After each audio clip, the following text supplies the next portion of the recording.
Pourquoi tu as choisi le trading et pas une autre compétence? Ouais, écoute, pour vrai, le trading, moi, je trouve que c'est ce qui donne le plus d'avantages. Dans le sens que souvent, mettons, ce qu'on voit sur Internet, il y a du e-commerce qui est assez populaire ou, mettons, de l'immobilier. Dans ces deux cas-là, c'est parce que tu as tellement d'affaires à gérer. Mettons, en immobilier, tu as des locataires, tu as tes logements en soi à t'occuper. C'est beaucoup de gestion, c'est beaucoup de choses qui viennent ou ce que tu n'as pas tant le contrôle, malheureusement, là-dessus. Tandis qu'en trading, tu as 100% le contrôle sur tes résultats. Dans le sens que oui, ça reste des probabilités, puis que sur un seul trade, tu peux pas savoir si le trade va être rentable ou perdant.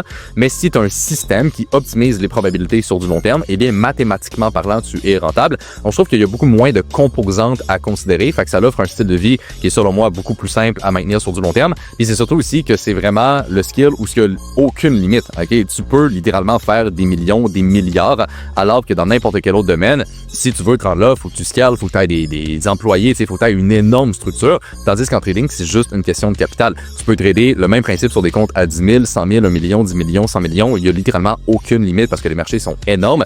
Fait que je trouve que c'est ce qui offre le meilleur lifestyle et en plus, c'est ce qui a le moins de limitations au niveau de où est-ce que tu peux te rendre. Fait que dans ma tête, c'est juste ce qui faisait le plus de sens.